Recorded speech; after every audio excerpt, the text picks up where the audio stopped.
All right, first things first, as usual, I want to talk about the economy for a moment.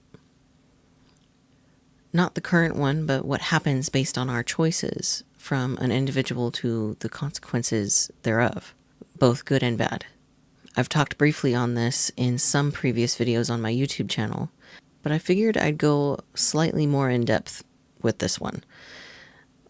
When we make small choices every day, it leads to bigger outcomes later as it accumulates value.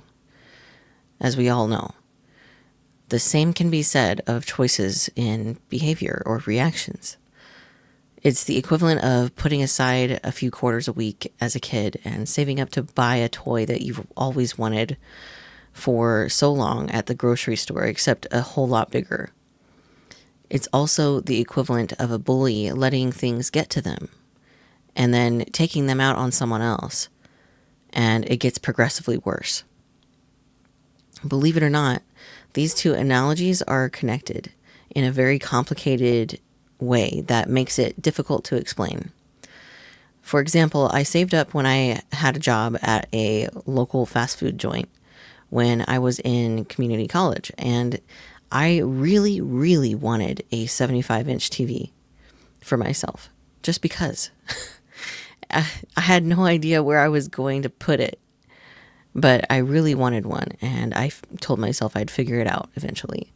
So I saved about $200 of each paycheck, and eventually, after about 3 months, I had enough to finally buy one. I still have it to this day. It's been about 10 years, I think, and it's still working perfectly fine. The same can be said if we work on ourselves and use introspection and study our own behaviors and see why we react to things the way that we do.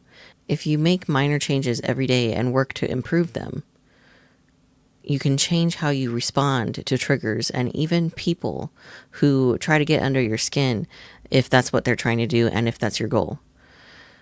This principle of accumulation isn't limited to our personal lives.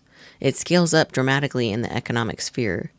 When individual people or companies with tons of resources make those small daily decisions of how they use their capital, accumulates into massive consequences for everyone else, not seeming to care about those it affects. So when someone knows they're making more money than other people by an extremely large margin and decide to buy something for themselves instead of investing in their workforce, it affects the economy.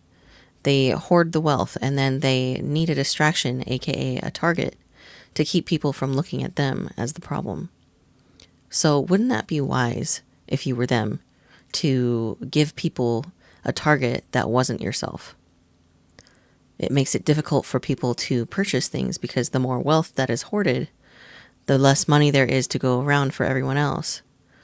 Printing more money doesn't do anything either, because it just diminishes the value of the dollar. That person might have pride in themselves, which is good for everyone on individual levels, but not in excess. Because when it does, it affects the market.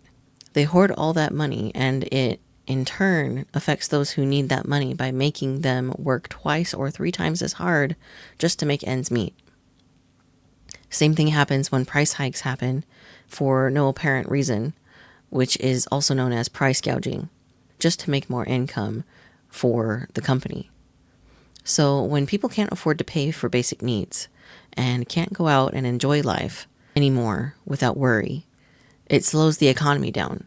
It's like an airplane that was flying just fine until they went up into the sky just a little too sharply, and then the engine stalls, making it free fall from the sky, trying to kickstart that economy to start up again as you're falling.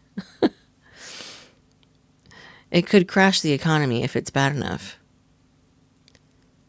Just like an airplane could crash if it goes up at too sharp of an angle.